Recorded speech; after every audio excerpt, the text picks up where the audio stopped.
अस्सलाम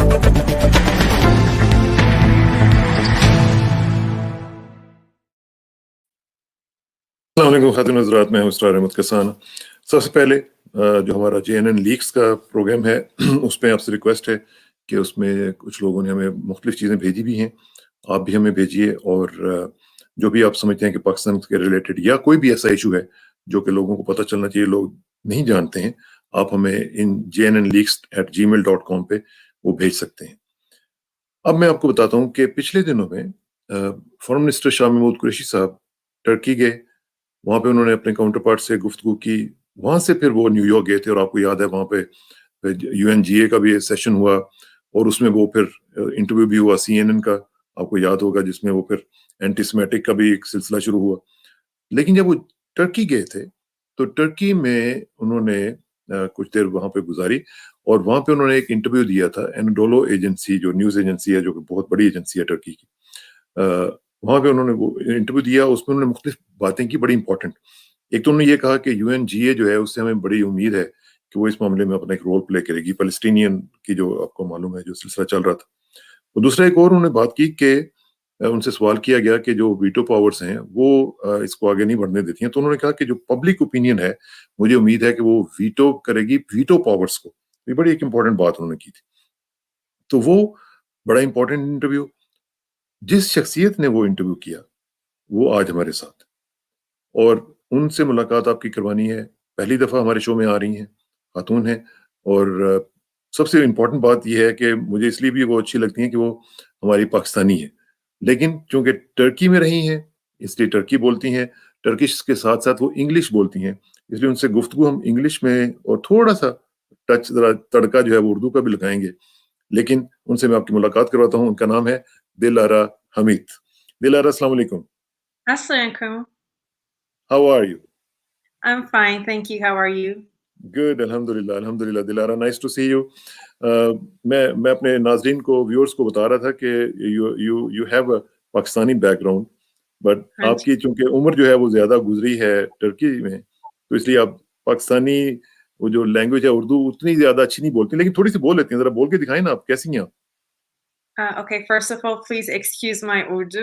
I have so much respect for all Pakistani people. I'm so sorry, my Urdu is not that good. I'll do my best. मेरी हाँ, नाम ज़ियारा है। मेरी बाबा पाकिस्तानी है, मेरी अम्मी टर्किश है। मैं अंकारा में रह रही हूँ। मैं 26 years old. माशाअल्लाह, मेरी माशाअल्लाह। साल 26 है। माशाअल्लाह, माशाअल्लाह। Very good. नहीं, it's a pleasure for us actually to have you on, क्योंकि जिस तरीके से आप काम कर रही हैं Dilara, this is amazing. And at this such a tender age you have already, mastered the art of journalism, mashallah. And the way you interviewed the foreign minister of Pakistan, that was amazing. And I went through the whole interview. I think it was very professionally done and very well done. So let's start with the impressions. The way you handled the interview and the way he responded to your questions. What were Mhm. your impressions, and what is the gist of the whole interview? All right. So maybe I should start from the beginning. My dad is also a journalist, and he has a lot of mutual friends in the embassy. So I basically grew up in the embassy. Everyone in the embassy knows me. Was your Yeah, and uh, I've actually done my internship while in the embassy while university. So it's like a family for me. Everyone in there. So it was quite calm for me. It was like a daily moment for me. And I went there. There were security members of the foreign minister. I had entered the room with my cameraman, and we had put all the equipments. And I was really nervous because he was the foreign minister of Pakistan. I had right, right. previously done several interviews with other foreign ministers or ministers, but this was especially important for me. And when he entered the room, His expression was so friendly. Mr. Qureshi is, I think, the friendliest minister I've ever met. Right. He's very friendly. Yes, no doubt about it. Yeah. So let me show that interview to the viewers as well. Here is the the headline says Israel should answer for high-handedness, should not go unaccountable, says Shah Qureshi. And here is your name by line, and here is the foreign minister, and here you start the conversation. So the way you asked him the questions, obviously the main topic was the Palestinian issue. So, Yeah. what was his concerns about the Palestinian situation right now? Well, his basic concern was on the civilians. I mean, he talked about women and children who were under attack, and the situation in Palestine. He said there was no electricity, there was no water in the Gaza Strip right now, and many of the civilians were in a devastating situation. I think his humanitarian side was more like his humanitarian side was more concerned than his political side. And when you asked him about United Nations General Assembly, what was his response? Yeah. Turkish President Recep Tayyip Erdogan has a very popular quote. He always says the world is bigger than five. That means the five permanent member of Yes. the UN Security Council. Why he means is that because these five members cannot make all the decisions for the universe, for the For the world. universe, yes. And I think he's very right about that. So I had asked Mr. Foreign Minister the same question. I asked him if the U.S. veto power would, affect any decisions in the ongoing situation right now. And he said, even if there's a veto power, people's power is more important than the veto power. And I think that was really strong because he touched on everybody by saying that every human being on the world has more power than all the UN Security Council members. And then there was an interesting question regarding Volkan Bozkır, and I'm showing it on the screen, who is the president of General Assembly right now, and he's a Turkish diplomat, right? So you asked him that, do you think his chair will have an advantage on the Palestinian side? And what was his remarks about that? He was actually pretty diplomatic about it because since it's a question on someone else, he wasn't able to say yes or no. Right. But we can, from his voice tone and from his stand against the issue, we could understand that, of course, Volkan Bozkır will have a positive impact on the Palestinian side. Right. Maybe he won't make a decision that is politically incorrect, but he will definitely have more impact on the issue. Right.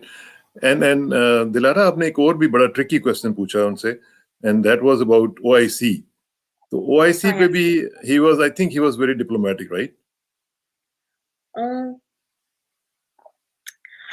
He was really diplomatic about the question with the OIC because he, as Pakistan, is a founding member of the OIC, he didn't want to make a wrong impression with the OIC, and he was very direct with it. He said, no, there is no way that any a gathering group of countries would become a group against the OIC.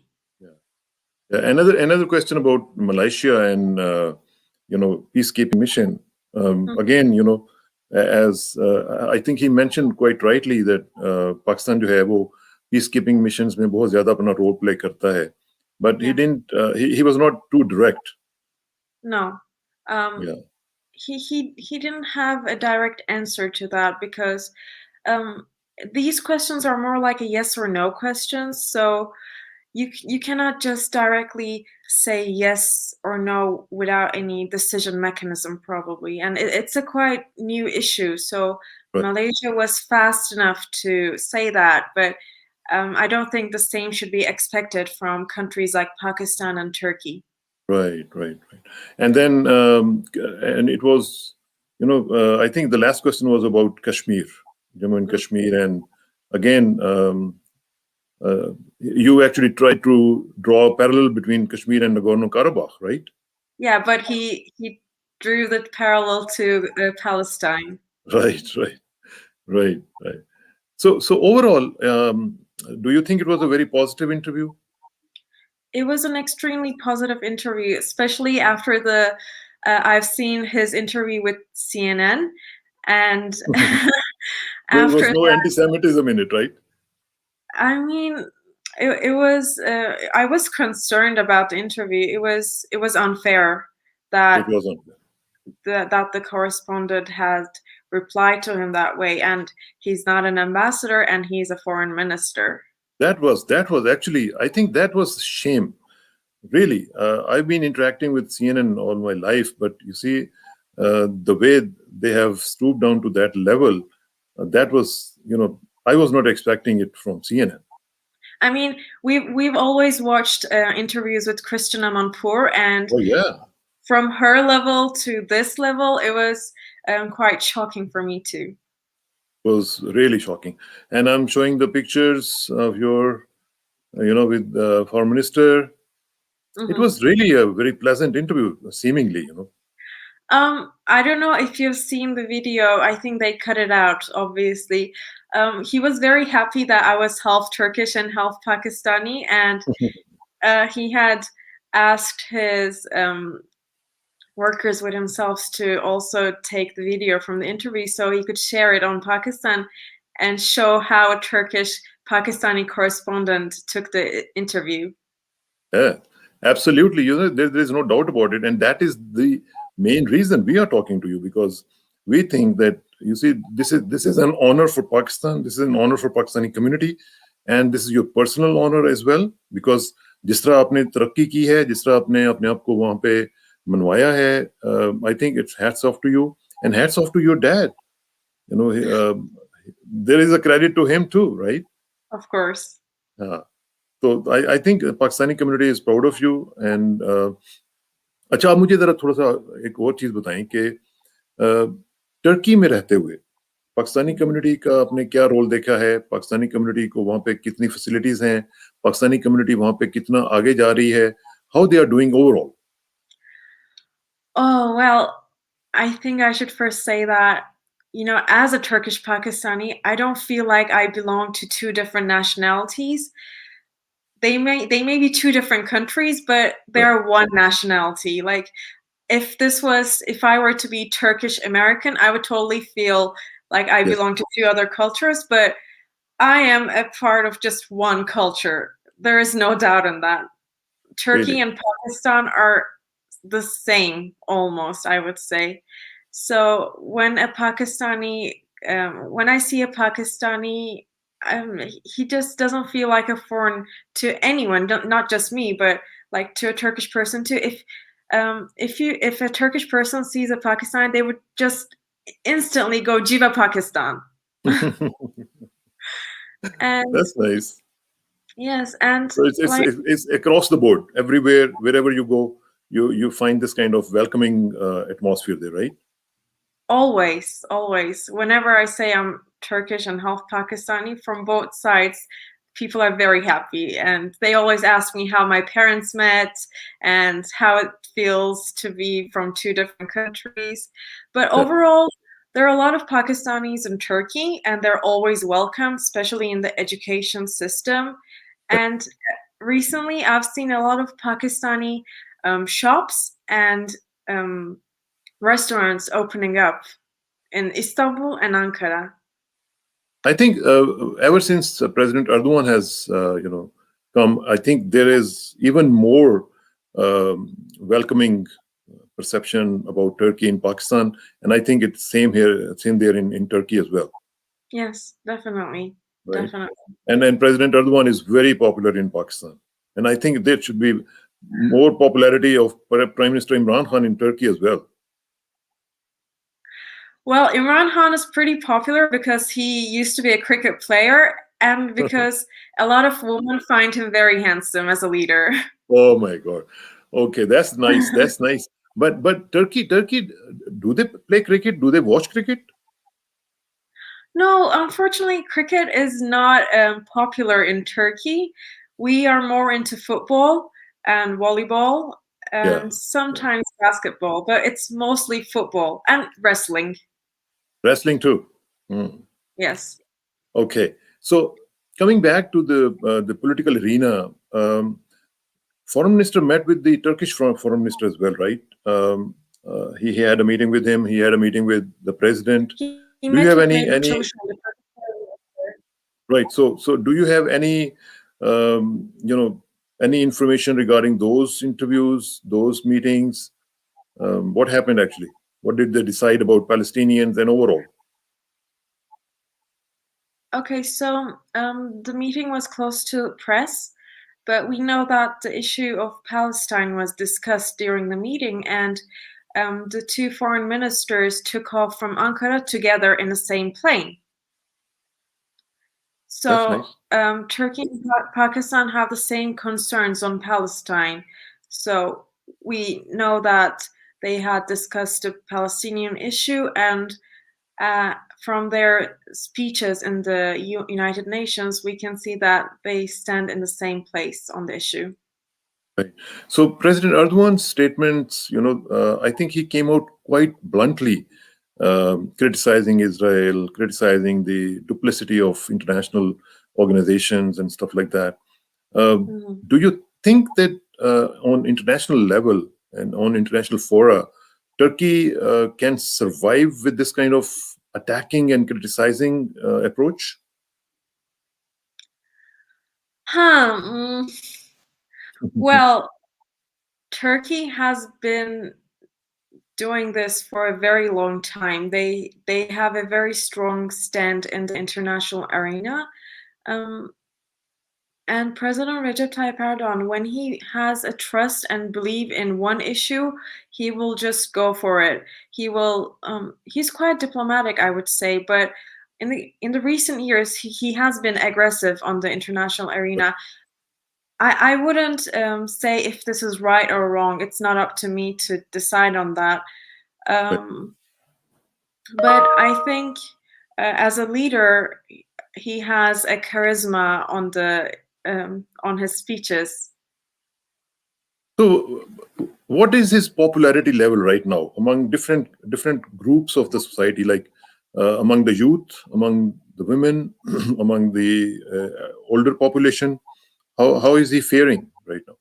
So, as you might know, President Erdogan was elected in 2002 as the Prime Minister of Turkey, and then Turkey had changed its system to presidential system from parliamentary system, and he was again elected as the president.